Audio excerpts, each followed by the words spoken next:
Beautiful. I tried to call you, but my phone, like, I don't know, my phone just doesn't work. Just half the time, it just doesn't make calls, doesn't do what I need it to do. Like, I don't fucking know, man. You know So, how like, I'm close just done with technology, just I've as a been whole. I've been so close in my whole life to just break this phone in half Dude, like a wafer. honestly, Uh, like, I want to just fucking throw it out the window and just get a flip phone. Like, it would suck not being able to, like, oh, I gotta get on Letterbox now that I saw Kingdom. It would suck to not do shit like that, but at the same time, like, this shit doesn't work half the fucking time. So it's not no, even worth the time and effort that I'm putting into it, you know? you have to balance out the technology with the frustration that comes when technology Right. fails, and like half the Right. time I swear my last phone, what I wanted to do was shoot an arrow. I wanted to have the camera on and then shoot an arrow right through it from a point Through of it, view yeah. of the phone. I never did it, but maybe I'll do it one day if I Yeah. could get good enough. Right. Well, ladies and gentlemen, welcome or welcome back. It's Totally Biased Music. It's Blake and Anthony. We got a lot to talk about, and I think, like, you know, the Papadosio album that we're going to talk about, I'm interested to have a discussion on. But what I'm more interested to talk about is Kingdom of the Planet of the Apes, because, man, got a lot of thoughts on that. So we're going to talk Papadosio. We're going to Yeah. talk Kingdom. So it'll be interesting. But you picked "To Live a Making" by Papadosio. So tell us a little bit about it. Tell us about it. So me and Papadosio, we don't go super far back, probably like 6 years, give it what is it, 2024, so for maybe 8 years, right? But I love this band. This band speaks to me. I feel one of the more conscious jam bands. I guess you could call them a jam band, but in reality, I think they're what they do is in a different lane than typical Fish or typical Widespread or like the more like notorious jam bands. Papadosio has their own little lane, and like I'm so glad to have found them. So glad that they resonate with me, and they've grown on me over time. So this has been a lot of fun. This album was on one of my top five albums from last year, so it's only a year old, but still hasn't had a proper release. I don't think there's no physical way to own this album yet. So digital is what we're gonna have to stick with. But yeah, I'm excited to dig into it. You know, I think this album it every album that they've put out and every EP that they put out is kind of it's its own like piece of art. You know, I think we talked a little bit about how progressive rock bands like Papadosio, like Tool, Perpetual Groove, Incubus, these bands, Radiohead, they come out with pieces of art that I think grow with the listener the more they get into it. You know, so I'm assuming this was your first listen.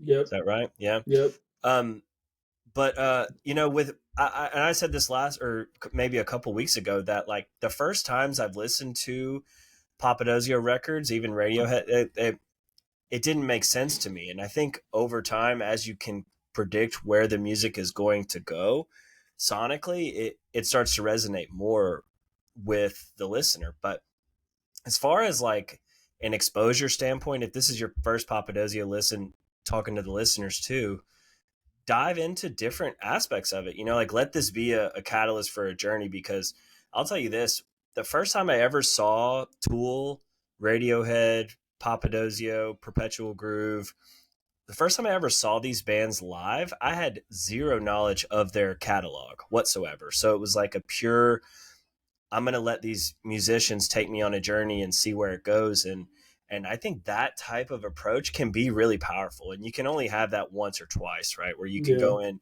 completely blind to a music show where like the first time I ever saw Papadosio originally was supposed to be at that festival Creatures of the Night. So I think that was 2015. And that festival had its ending, right? We talked about that a little bit, but Yeah. couple months later or the next month, I got to see him in Birmingham on my birthday. And that was Nice. completely special because not only was it on my birthday, I was surrounded with tons of people that I loved. And also I was on a head full of question mark substances, right? But Yeah. that what that did for me was completely take down the veil of like needing to know any tracks, needing to know any lyrics, needing to know when songs ended, right? So like I left that concert completely mind blown by the fact of how these musicians could put on a cohesive show. Like it literally felt like there was no breaks within tracks. Like I had no idea where tracks started or ended. It just felt like a beautiful collage of sounds and lights and emotions, you know. So like this band is really emotionally connected to me.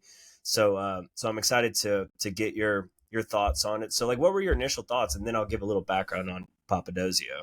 Well, what I was going to start this off as is asking you what you consider, what type of band you consider this group. Do you Yeah, consider them a band? Do you consider them an electronic group? Do you consider, like, what the fuck are they? You know, that's yeah, what I got from. And the thing is like I've seen Papadosio a few times, and I was never like, I'm not a huge Papadosio fan, but they've obviously circulated around the festival circuit that we frequent in or used to frequent in, at least for me. And so I've seen him, and I've hung around people that listen to him, dated girls that have listened to him, and so I've heard him a number of times. I've never been. It's not something that, like, if I'm around people listening to it, I listen to it, I enjoy it, but I don't go listen to it on my own, right? So it's not one of yeah. those bands that I really got super into. And listening to this album is interesting because there's a lot of different noises and Right, sounds and things happening here, right? It doesn't, you can't really lock down what type of band, quote unquote, if you right. want to call them that, they are. Because there are times where they seem like a band, there are times where they don't, and it's really interesting. It honestly reminds me of I don't know if you ever listened to Iodo or have Yeah. seen an Iodo show, but Oh Iodo, yeah. you know, is pieces of the String Cheese incident. And when we saw him at Electric Forest that year we went to see Bass Nectar, you know, they did like an Iodo session where the half the band members left and they stayed and did some electronic Iodo shit. And Yeah. it was cool to kind of be in that same environment of, oh, like, where does this start, where does this end, where does this begin, kind of what's going on in between these things. And I think that's really cool. That's a cool aspect of this album. But yeah, I don't know. There's some interesting points of this album that we'll talk about. Like, there's some parts I really like about it. There's some parts I really really don't like about it. But it was nice to sit down and listen to a Papadosio album because I haven't done it before. And you Oh know, yeah. I've heard about them and spent a lot of time around them and have seen them live. And so I think it was past due that I actually sat down and kind of dove into at least an album front to back. So I thought that was Right. interesting. Yeah, I think to the question of like classification, it gets so gray. You know, you know me, and I'm like a audiophile as far as like cataloging music, right? I mean, I'm very strict when it comes to that, but like there came a point in time where I just threw my hands up in the air and say fuck a genre at this point, because like what I think, where I think Papadosio shines is the live performance. You know, bands like this, when you can see them perform live, you're seeing telepathy on stage pretty much, right? Where they're, because they take these songs and they stretch them out. So like to to put out a studio version of an album for Papadosio is basically like saying here's the infrastructure of the music, and you're going to hear beginnings, you're going to hear bridges, you're going to hear segues, you're going to hear climaxes, you're going to hear like false climaxes too. But that's just a taste of what's to come, because they flesh out so much live, and it's amazing to watch. um, Before I forget, if any listeners are ever interested in seeing Papadosio live but you can't get to a show, just within the past 2 weeks they've started to stream every single show on Patreon for like $9 a month. So that's a great taste of what you're going to see visually. But also on Bandcamp they have a monthly subscription to get, you know, high quality soundboard and actually remastered versions of their live shows. So like Nice. they touch a lot of things musically. So like I said, it is hard to kind of nail down their genre per se, but it's a 5-piece band. You know, it's Anthony Thogmartin's the basically the lead, right? He was for a lot of the time the voice between the band and the crowd. So he was a lot of the communication aspect to the crowd verbally, right? And then he does a lot of the synths, and he actually has a side project called Earthcry that's very IDM esque, like very glitchy, very bouncy, very hoppy, very synthy, very technology based performance. And he plays guitar too, and he shreds. So you have him, you have Rob McConnell, who's the bass player, who he has a couple shining points I think throughout this album. You have the Browse brothers. So Sam and Billy, they are the keys slash vocals slash synths. You know, they're adding a lot of texture to the music. So it's very complimentary the way that they perform. And I think they've done a nice job of kind of bottling it up. And the real backbone, I think, of the band is Mike Healy, the drummer, who is fucking amazing and amazing to see live too. So it's just a bunch of this group has very much gotten to the point where now I think that they can go out and perform for however long they want to perform, and I think that that speaks volumes with their improv sets too. You mentioned Ioto. You know, Ioto is like an improv project from the percussion section of String Cheese. You Right. mentioned Jason and Travis. They do their own thing, right? And Yeah. it just goes to show how you spend so much time with the musician, then you're on the same wavelength. And I think that that is something with a band like Papadosio, that once you can get on that wavelength with the band, you're just along for the ride, right? Yeah. And that's kind of that I think is the beauty of improv with progressive rock. You know, like Radiohead and Tool, they don't improv a lot during their shows, if No. ever, right? But Papadosio and Perpetual Groove does this too, where they've once you learn the music, once you know, then it opens up all the avenues of exploration as far as music goes. And to be able to go places and get and land it where you need it to, it just starts to make sense. And like that is the beauty, I think, of jam. Whether it's like I don't know where I heard this, but some people talk about two different types of jam music, right? You have the kind of like solo fest where every musician will like have a section to show off. And then you have this type of jam where it's like very much an exploration where, yeah, you'll get different drivers, but no one is like taking over the moment. You know, it's Right. very much complimentary. And I think that that, again, just speaks so much to their relationship that it translates live uh, beautifully. Yeah. No, for sure. And I Mhm. think, what's interesting about Ioto is like Ioto is so disconnected from what cheese is as a Right. whole. Like they are it's very electronic and synthy and weird, and it doesn't fit with cheese at all. And I think what Papadosio does is they find a way to take those elements and combine them into the music that they make on a regular basis, right? Like they find a way to Right. make that fit with what they're doing, Mhm. which I think is really interesting. And it, like I said, it works sometimes, and there's sometimes to me where it feels like the album is kind of disjointed or disconnected, right? In a certain way, and I'll get into that a little bit later. But like I said, it was an interesting listen, and I would like to go back and listen to their some of their live sets and see kind of how that, because looking back, like when I saw Papadosio, that was probably, I mean, that was years ago, probably 7, 8 years ago that I was seeing them, on through the festival circuit, things like that. And I probably wasn't invested in it in the way that I would have liked to have been. So I think that'll be interesting to go back and look at that. But Yeah. getting into it, what do you have for top tracks? So uh, it's an interesting. This album I think is very interesting in structure because there are segues within the album, and then there are like the album ends and closes simultaneously. You know, so like I think it might have been Pink Floyd we talked about. It was The Wall. You know how The Yeah, Wall ends and starts again. This yeah, album does that, and you don't realize it till the very end. Where like if you played The End of the World and then played Family Orchestra, it is a full circle kind of thing. And I think it speaks to the album as a whole. And the way that I look at this album is like a Papadosio set, right? Where like this first track, Family Opener, it's very synthy, very instrumental, very melodic, building to something, right? And every one of their sets, at least now, feels that way. I think they made a statement recently too that they are no longer going to do encores. You know, it's like why the Anthony basically said like why waste time walking off stage when we can continue playing.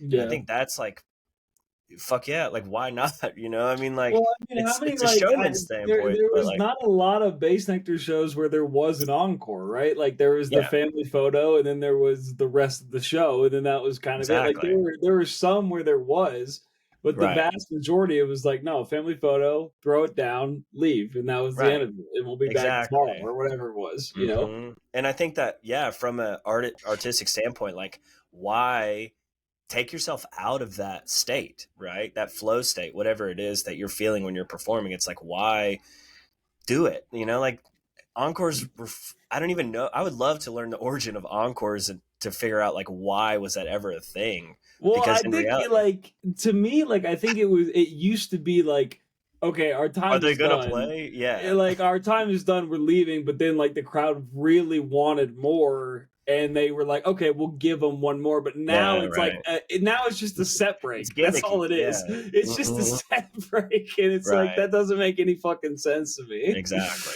Yeah. Especially now when like everyone, I love being at shows where band or fans will say, are they going to do an encore or whatever? And it was almost always, yeah, of course they're going to do that. Like, why would they Yeah, not? But then it was like, it just felt like they were going through the motions as far as like right, going off stage to only come back on, and you got people chanting. So it's like, right.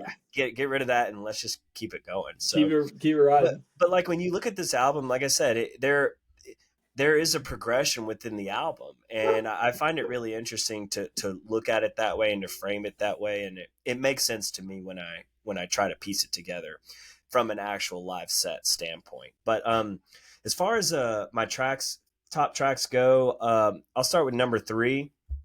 I got Zoom Out. Zoom Out I think is a beautiful track, and there's very much like intention to the words. All of my top tracks have lyrics in them. I think that there are points within this album that have segues that flow into tracks, but some of the lyrics I think are really powerful.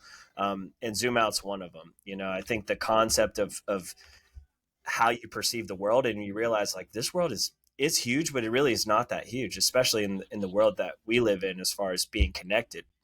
But to have places that are still unexplored, things that are not yet witnessed by people, I think is a pretty beautiful thought. Um, but so I have Zoom Out as number three. Number two, I have Dare You. And in reality, I think you can pair. Oh, I know you can pair music as imagination with Dare You. There's a couple points in this album. I'll just mention them. Love is Forever into Fossilized. That could be a track. Curtains Cleft into You're a Catman can kind of be a track too.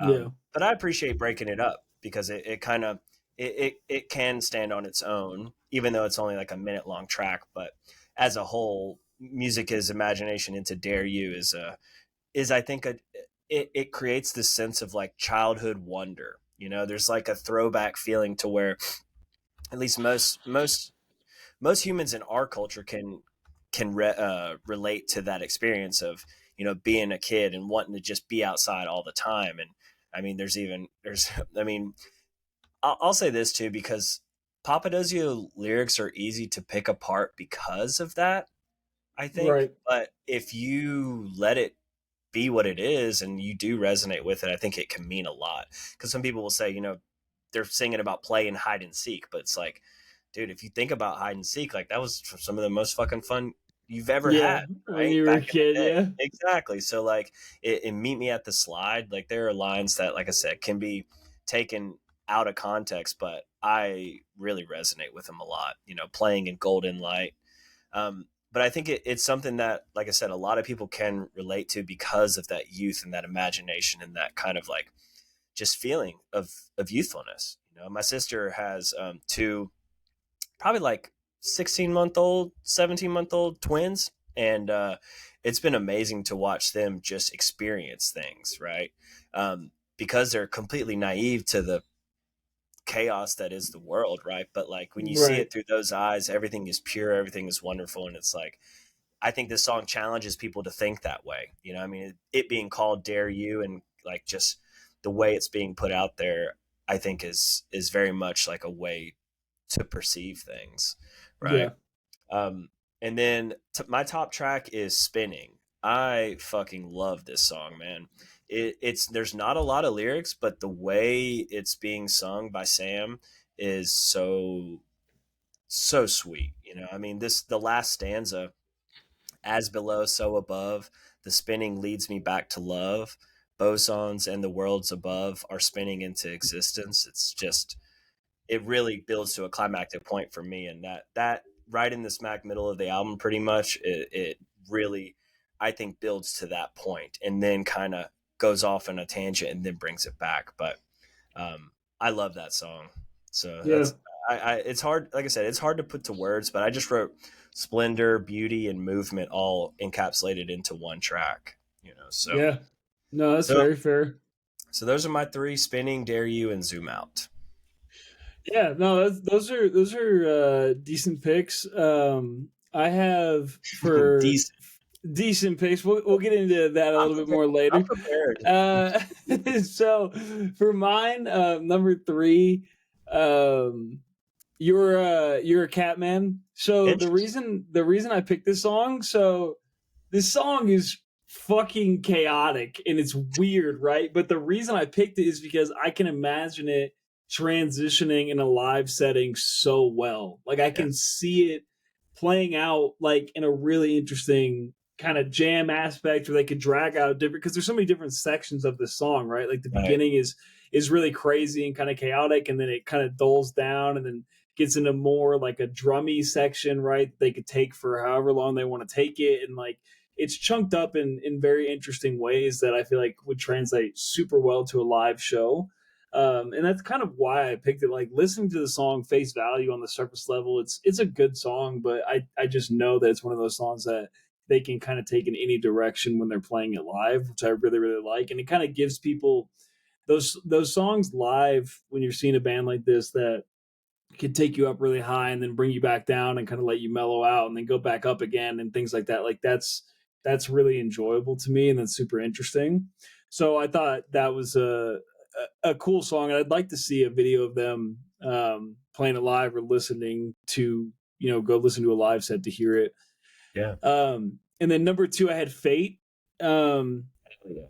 I really really like the lyrics are all right, but there's a consistent kind of, I don't know if it's not, I wouldn't say it's a riff, but there's a guitar aspect to it, like a melodic kind of solo guitar aspect that is over the rest of the backing of the track, right? Like that's kind of, the rest of the track is in the background and the guitar is kind of weaving its way through the song, which I really really enjoyed. And I'm a sucker for things like that. I really liked it, and it's kind of like, I can just see it as like it's a driving song, right? You just put it on when you're driving home in the Yeah. summer, and it's so I really like that. I really like the guitar aspect of that. So hold on before we shift. You cut off right after you said it's a driving song. Yeah, I was just saying like that's how it like It feels. registers for me, right? Like I always try to pick songs and put them in different scenarios, and that's kind of how I feel it, like just playing it on the way home from whatever, right? Work Right. or any event, and just kind of throwing it on, letting the windows down and just listening to it. And it's a nice vibe. I Yeah. really I really like that aspect of You it. know, that song too, the way the lyrics are sung are really, I think, really special too. Because there's very much stanzas, and I apologize because there's not, you have to dig really through the internet to kind of find some of the lyrics, and a lot of them are fan uh, uploaded.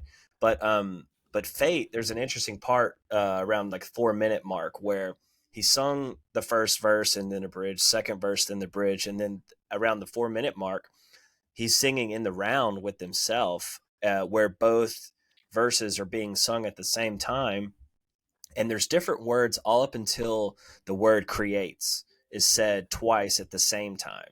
So like there's a really really cool moment in that song, and like I said, it reads like a poem to me. But Yeah, to have two verses being sung simultaneously and then synchronize on the word creates, I think is definitely intentional, but it also is beautiful in itself. yeah. These bands. So like, how much of the lyrics did you look up? And Not a like, lot, not yeah. a lot. No, I So kind of just I get listened it. to it as it was and like tried to Just almost interpret it the way that like what I heard was like kind of just what I listened to. that approach right there, I think, speaks to these types of bands where like, like Dredge, you don't have to know exactly what they're saying, but the way that they're saying it really can resonate on its own. And then as you dig into lyrics deeper, you can find out other meanings to it. But but yeah, I love that you love that song. Yeah, and with Dredge, they're singing it like for a church choir. You know, they're singing it for I'm gonna keep their one of these days. churchgoers. One of these days, I'm gonna keep bringing up Dredge, and one of these days, you're gonna be like, I used to shit on Dredge, but now I get it. I get it. That Yeah, day is coming.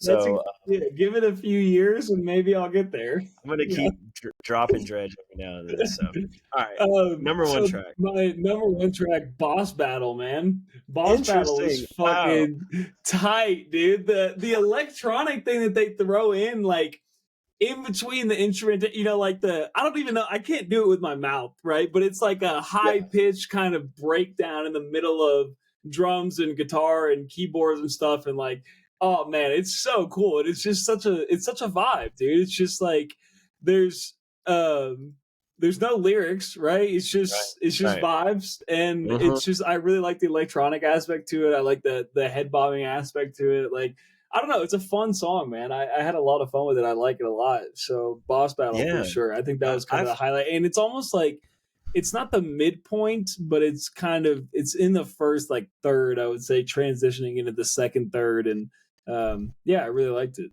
Well, I think like Boss Battle, I wrote some interesting things about it because that song compared to like just the Papadosio catalog. So like Papadosio is really good at building to a point and then hanging out in that kind of climax plateau-ish area, right?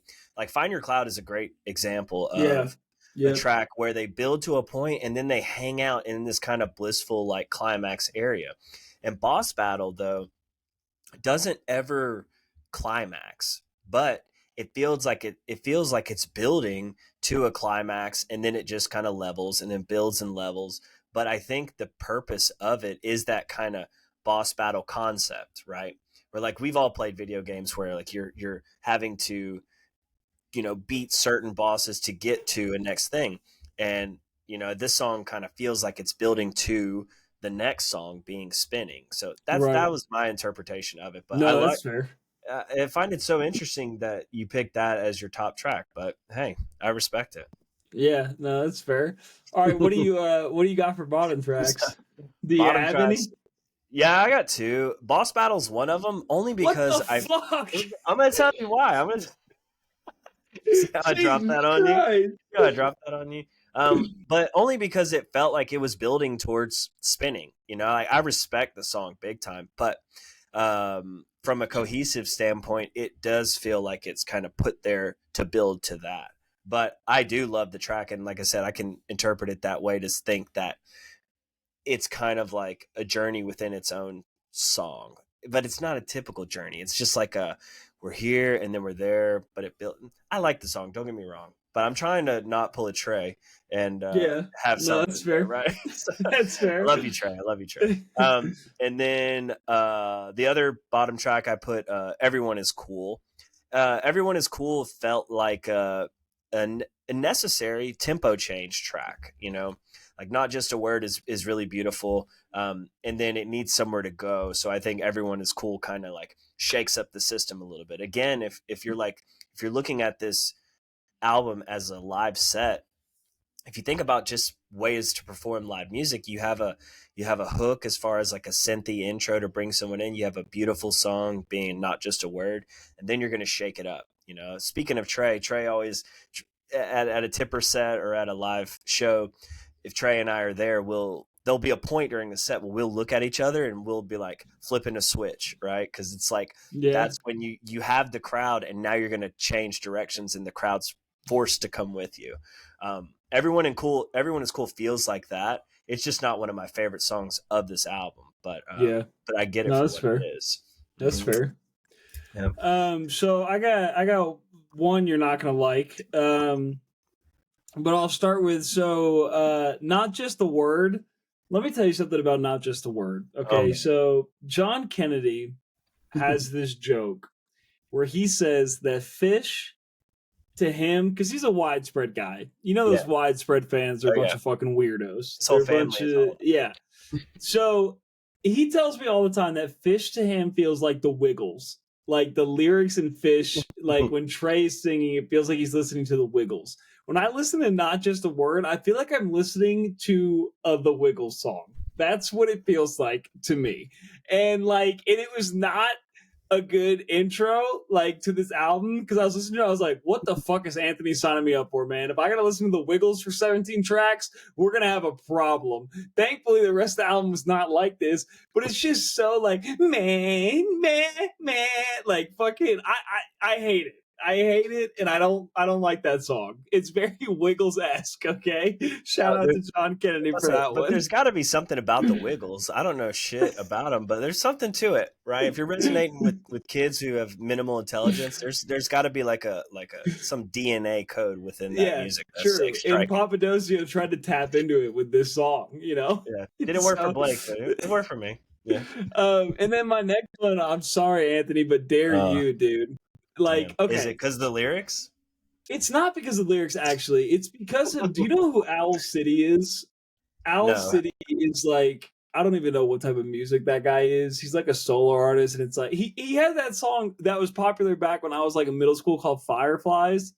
You would Oh. not believe Oh their yeah. eyes. Yeah. Yeah, that's what this song sounds like. It Not sounds like even an no. Owl City song. That's exactly what it sounds You like. gotta. That's all I can fucking think about when I was listening to this shit was, did Owl City make a cameo on a Papadosio album?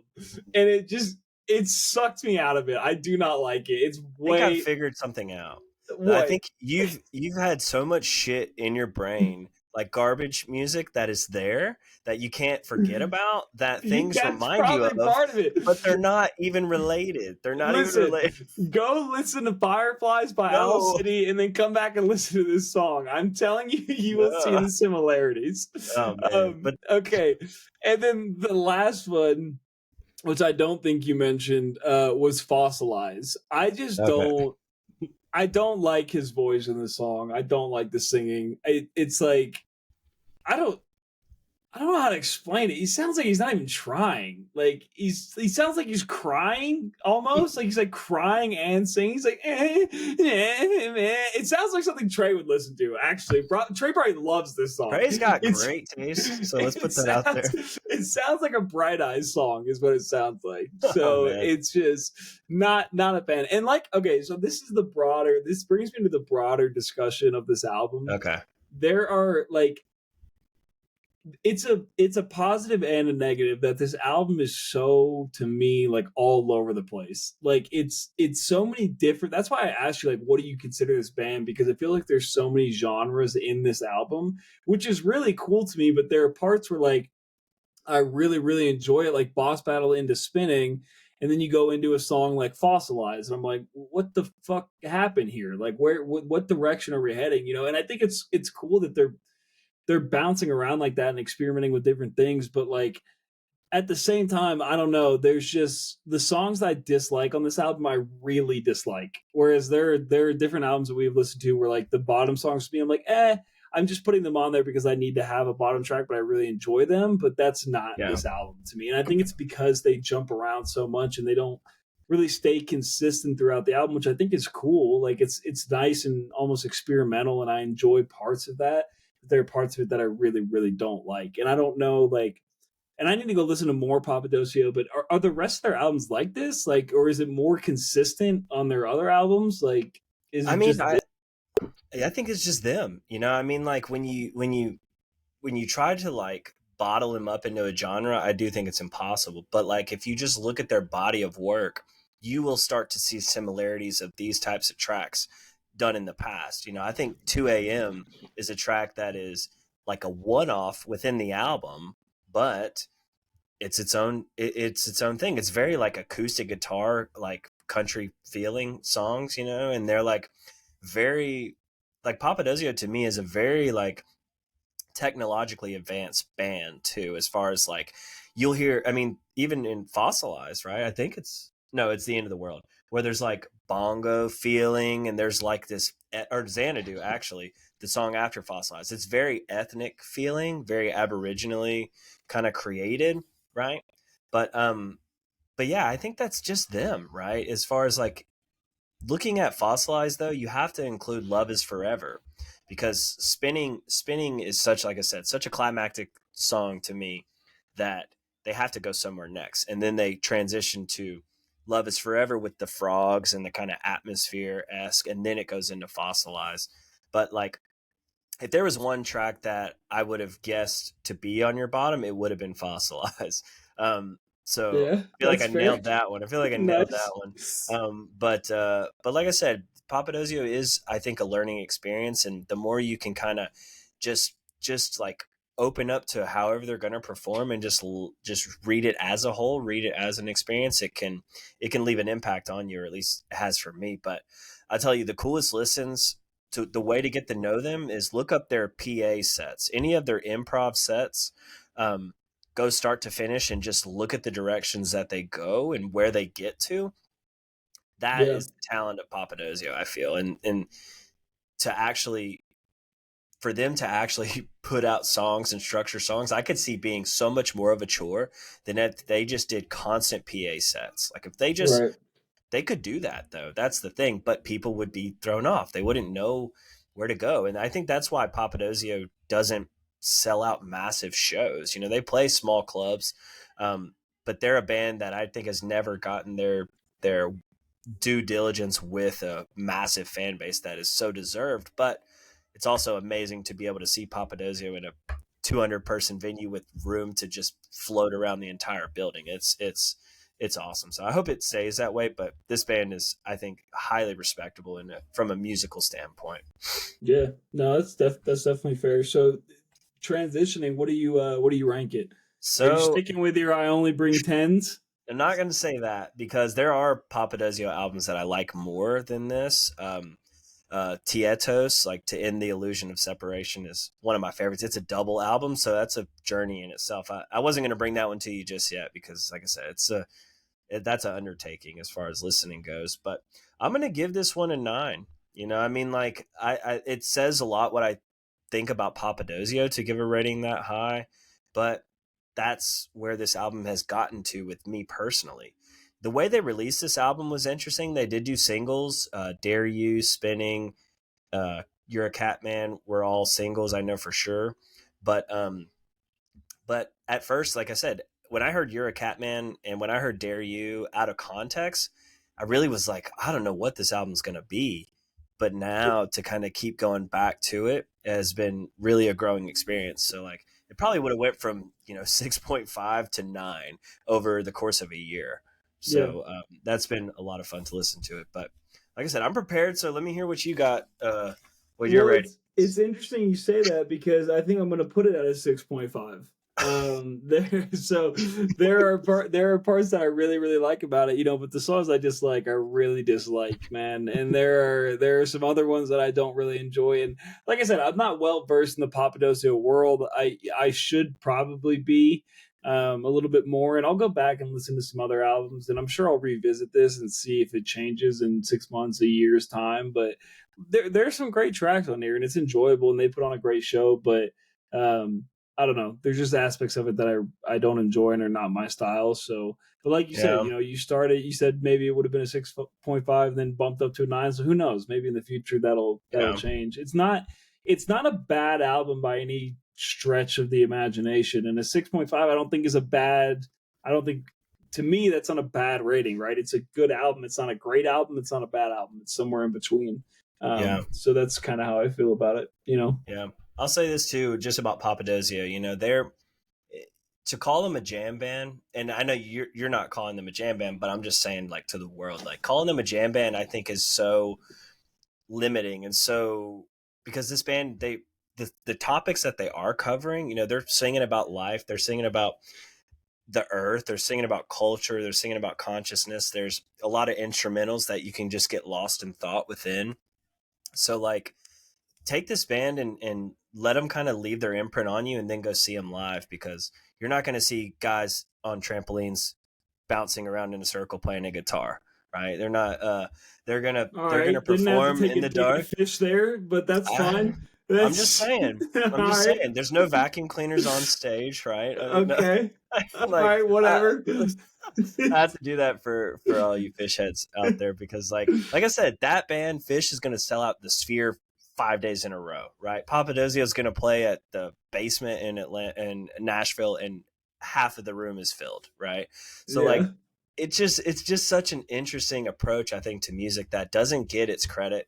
But fuck, man, this band I would put up against most bands. Like this is like feeling to me the Pink Floyd of my generation, right? Interesting. It's like I said, they're not going to sell out Pompeii. They're not going to play at Pompeii, but like fuck, they could, right? Yeah. So Very all right, that's all nice. I got on To Live and Making. All right, so what do we let's get into rides or dies. You intro first. So my Rides or Dies is by a producer that goes by the name of Entangled Mind. The track is called Once in a Blue Moon from the album Eternal Motion. It's a few years old, the album is, but this producer knows what they're doing. I mean, can seriously put out some incredible psychedelic bass music. I was blown away by that album when I first heard it, and they're coming out with a new album on May 21st. This album is called Lucid Living, and they did a listening party last week, so I got to listen to the whole thing, and I fucking loved it. I can't wait to force it down your eardrums and let you listen to it. But for now, we just have a taste. Once in a Blue Moon. What'd you think? Yeah, it was so we've talked about this before because you brought songs that are a similar vibe to the pod before, and you know it's a little Tipper-esque, but it's heavier Yeah. than Tipper, I would say, especially towards the back half of this song. But it's a rides for me, man. You know, I'm always gonna love. There's always gonna be a special place in my heart for bass music because of my time spent All right. within the bass nectar community, and you know, Tipper has been hit or miss for me. I'm not a giant Tipper fan, but I saw him at Red Rocks with Trey and some others, and it was a blast. And so this song is very reminiscent of kind of some heavier Tipper music that I really enjoyed. So definitely rides for me. I like it, and I'm excited. You said the album's coming out when this week? May 21st, May so next 21st. week. And it's like about an hour long listen. You can pre-order the album now on vinyl on Bandcamp, Entangled Mind, Bandcamp. Like I said, it is worth doing. It says there's only 39 remaining out of 200. So when you're listening to this, you can check that out. But and there's a couple tracks to preview as well. But yeah, I'm stoked for that album. It's gonna turn some heads in the bass community, no doubt. Very nice, very nice. Mm-hmm. Okay, so Yeah. my song was a bar song by Shabuzi. Okay, and this is a country song. It is a black country artist, which mad respect because if you listen to the song and you didn't see the album cover or didn't know that, you wouldn't guess he's a black guy. And um, I've been letting this shit ride to death, bro. I've been running this shit into the ground. I had a transition period in my life. I'm a country music fan. I love country music. It's it was deep in my blood and my core growing up in Beeham, in the streets of Beeham. And it's I fought country music for a long time. I'm done fighting it. So this is a kind of an upbeat country song, and I know it's not your vibe at all. So I want to know what you think about it. Well, I want to say this too. So let's give the listeners a little glimpse behind the totally biased veil because you pulled a Hail Mary last how long ago? Not long It ago, was right? like So it was pretty two quick. hours ago. It was pretty quick. So and it's funny because I almost did the same thing with a country song. I almost brought Montgomery Gentry to the podcast. I was at the grocery store and heard it on the loudspeaker, and I was like, "Damn, it does bring me back to a time, no doubt." So I Yeah. almost did the same thing. To say this rides is hard, so I'm not going to say anything just yet because I heard it and I was like, "Why is this familiar?" And then, excuse me, I see Tipsy in the quotes, and then I was trying to remember the old Jaquan song "Tipsy," you know, as Yeah. far as like what is that? Everybody in the club getting Yeah. tipsy, Yeah. right? So this is just kind of like a spin-off on that. It Kinda, feels like, yeah. right? I don't know the lyrics, but it's like something about in a bar, Everybody in the bar getting tipsy. Yeah. right? So yeah, so I, I will give this a rise, but I'm very skeptical to do it. So like, I mean, I'll do it for the sake, for the love. I'll do it for the last minute Shabuzi audible. But Yeah. any other songs from this individual? I Can't not haven't laugh. I haven't listened to the rest of his work, so I'm gonna dive into that, and I'll tell Okay. you if there's any other bangers. But All right. this Well, is I'm a gonna give fucking it. banger. I'll give it half a rides then, Okay, till I fully know what Shabuzi's about. But yeah, that's fair. That's fair. All right, so okay, listen, we got to talk about let's do it. Kingdom of the Planet of the Apes, and also look at this. Look what I copped All right, now, damn. Okay, I'm glad you are putting this from out. the So movie for the theater. listeners, he's got a poster that I was gonna mail you that because I got one on Thursday. Oh, really? But yeah, so I'm glad I don't have to mail it now. Put it on the wall somewhere. Yeah.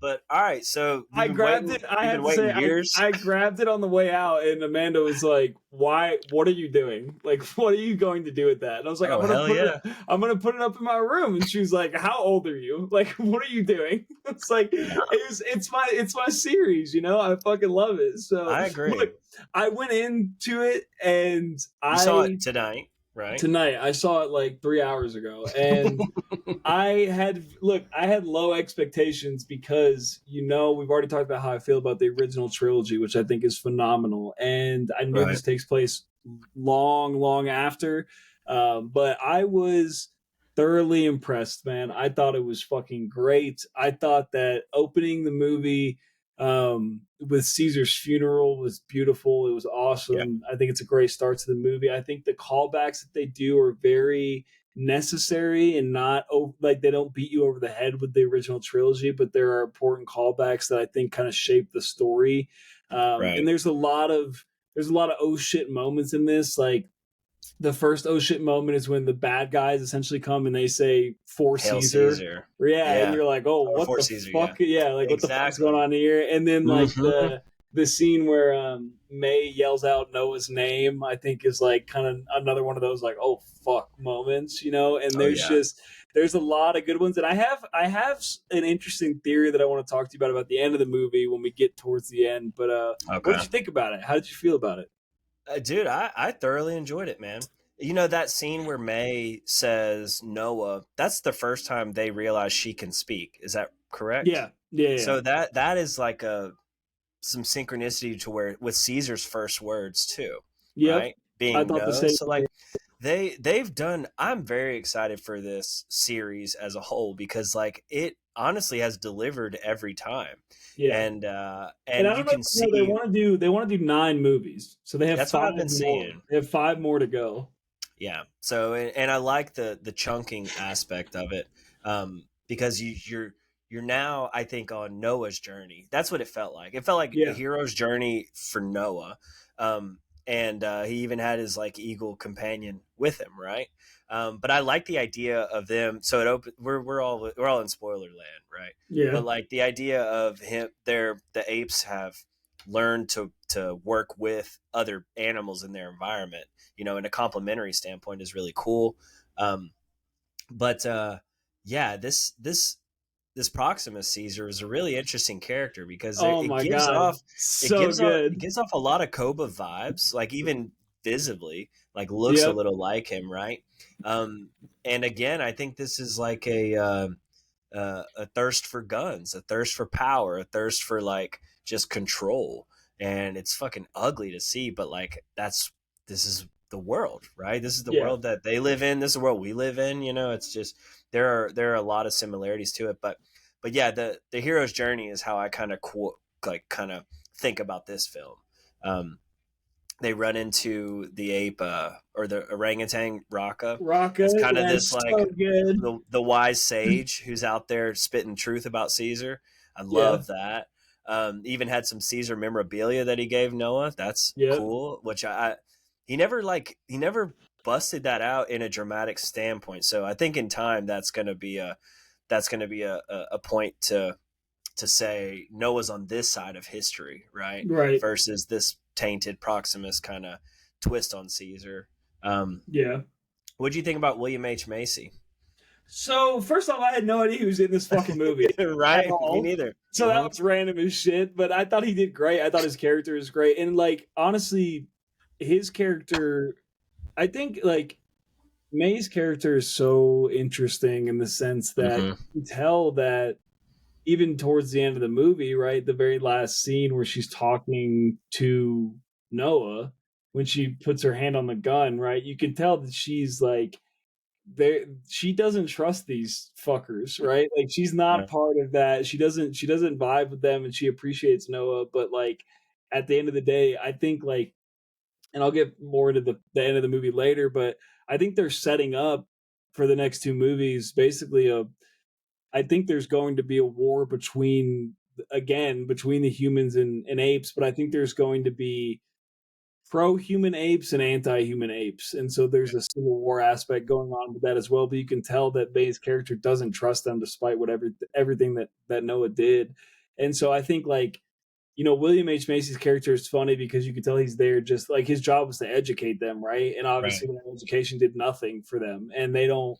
You can even tell with fake Caesar essentially that he hasn't taken any of these lessons to heart. He doesn't even really realize kind of what he's dealing with, and I also think it's really interesting that he says he makes a comment about how like what's in the bunker is like evolution can happen overnight, and they go from fire to electricity as soon as they get in the bunker, and they go from like ropes and electric staffs to Yeah. weapons. Like that Oh evolution yeah. happened very quickly, which I thought was a cool kind of a callback. But I was confused because May says at one point that she's going there for a book to teach Right. humans how to speak, but she never. I don't know if she was lying or if that was a Well, I was thinking about that too, and like what she comes out with is like an encryption card, right? And the technology aspect, I think, can be spun in a way to say like teaching, getting humans to speak to one another again, yeah, because it does open up this line of communication that wasn't there originally. But I don't know if there's like, because originally I thought, right, the humans who couldn't speak, who were suffering from the virus, I guess, right. But right, I think that they're done for, or yeah, they're feral. Actually, they're feral, right, because they run into them out yeah, there, right, the feral human colony. So yeah, yeah, I still don't know that aspect of the story of, as far as what happens with them or how they got to that point. I think that may be revealed in the future too. But yeah, the encryption, like May was on a mission. May knew all this information. She knew where they were. right, So I don't know why she needed to play the kind of angle that she did, which was like a starving human, just to get to that point and then just kind of start to reveal things. So I don't know. That's an interesting. I think we'll see her again too, right? As yeah, far as like whatever their motives were will be revealed in time. But yeah, so I don't know. But something that I really was a really cool scene to me was the telescope scenes, right? yep, Or the observatory scenes where they're like, you're not seeing what they're seeing, you're seeing their reactions to what they're seeing, which yeah, is pretty impactful. And I can only imagine, just whenever Plato and all these old philosophers, when you start to lay eyes on things out there, what does that do to your mind? Like right, where does that take you as far as possibilities go? Because there this series, at least from Rise to now, has had zero space influence, right? And that's like all the original Planet of the yeah, Apes were based around an established planet where humans are landing on it. So yeah. I can only imagine that something along those lines is going to come out, because 300 years in the future, who knows exactly what's going on where.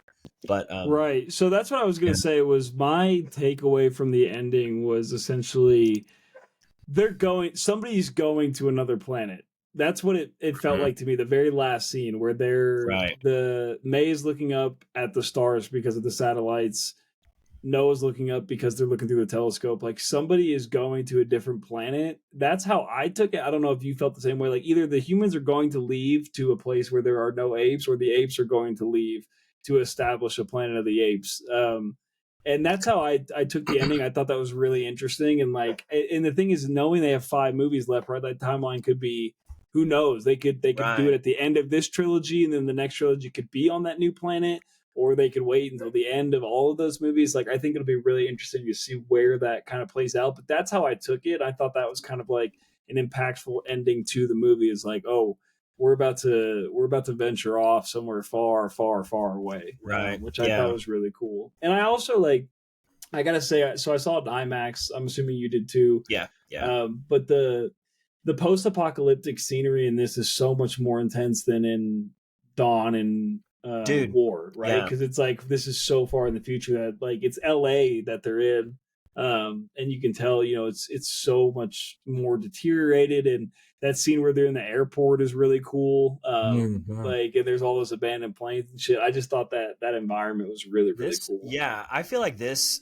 film compared to the other three, this one you felt in the world. Like there's a massive world versus kind of isolated, whether it's in the woods or wherever. It's like this one had depth to it. It felt like Avatar in a sense, right? Where like I you felt can the look around, same thing, you dude. looking That's deep. crazy. Like you're looking deep into the world to see the deep background versus what's in your face or even the details on what you're seeing, because there was a lot to take in. I'm so glad that we were able to see it in that format, because I think it makes a massive impact, Yeah. just on the depth of view that they're showing you. But I agree, man. Like the couple of themes that I wrote down are like the human ape conundrum. Like, can they coexist together? There's all these seeds that are planted. The apes are realizing too that they were originally in captivity. Like they get the little picture book and they kind of Right. look at that and they're like deciphering it and thinking, oh shit, this is what it was. That's us, the sad monkey, in a cage. And then I wrote the discovery of space. I mean, I think that it has to have an impact on you, but to what avail? I don't know. We still have yet to figure out how technologically advanced the apes are becoming, because we're only getting glimpses. Like they show up with those electronic kind of torches, and the eagle colony is they're already established, right? So, but Right. they're not technologically advanced. They're advanced in a different way, like a coexistence symbiosis kind of standpoint. So, a lot of Yeah. directions, but I'm in. I'm along for the ride. Like I said, I Mhm. agree. This is one of the most powerful sci-fi series of our time that is like it's original, because, like I said, there were uh, original Planet of the Apes, but this storyline is not even that doesn't even they're not even in the same world. You know what I mean? Right. So I'm really excited for this because of the ingenuity, it seems, of the storytelling aspect. I mean, we can obviously pull themes out of a hero's journey or a zombie film or whatever, but it's like they're doing it. So Yeah. let's just see where they go. They haven't fucked Yeah. it up yet. No, true, and it'll be really interesting. And like, it's getting really good reviews, Yeah, good, from good. critics and from audiences. And like, I think the budget was 129 million, and it made 110 million on the first weekend. So it's clearly like people clearly want to see these movies, and they're invested in it, and they did a good job with this one. So I'm excited to see. I hope they get to make all 9 of them. I think it can be Yeah. I mean, I'll be fucking 50 years old by the time the last one comes out, but I'll still be You think, but going to like see it in triple I IMAX wonder. or whatever I it is. wonder. Because like I would wonder how long these movies actually do take to produce, because you're not having to shoot on site necessarily, right? Right. They take the whole Avatar approach. They could be banking some films already just to say, all right, 2 years, 2 years, 2 years, and we'll see. Yeah. Depends on how much money they want to make, I think. But like Yeah. this True. this film does a good job, I think, of igniting curiosity in folks who maybe haven't seen the original, like the Rise films or Dawn Yeah. films. It does enough to say, who is Caesar? What's his story? What's that? So, let's go Yeah. back, and you'll fucking dive right in. That's what I did. Yeah. For sure. No, It's I worth think so doing. too. Cool. Well, what do you got for All so right. your wait, I'm album, your movie. So Yes. album, we're gonna do Life After Death by Notorious B.I.G. Fuck yeah. So I'm bringing you back to hip hop land. Nirvana gave us a little break, but Yeah. we're diving back into my roots. So what do you got for the So, movie? which one did you say? Life After Death? Life After Death, yeah. Okay. Now, is that a double album? Do you know? No, it's just really fucking long. So Okay. it's because they released it after his death, which we'll talk about Okay. next week. Well, But it's a long one.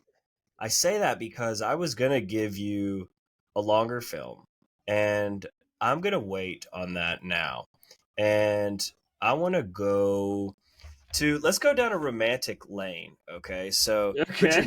Richard Linklater is one of my favorite directors, and I want to make sure I get this right because there's a trilogy that he's done. But we're gonna start with just the first one, and it's called Before Sunset. Oh no, I'm sorry, Okay. Before Sunrise. Just want Before to make sure. sunrise. Let me make sure I got this correct.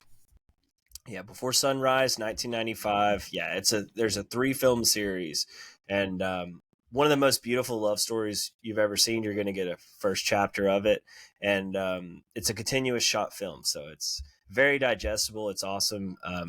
I think you'll like it. So, All Before right. Sunrise. I don't know where it's available. Prime Video, perhaps. Prime Video, Um, yeah. yeah. Okay. So, Okay. it's a good one. It's a good one. I'm Cool. excited to rewatch it. All right. Sounds good. All right. Anthony, stay on the call after because I got to talk to you about something. Everybody else, All we will see you guys next week. I Have got to go to fun. the principal's office after this. Thanks. Yeah. Thanks for joining, and we'll see you guys later. Word. All right. Peace.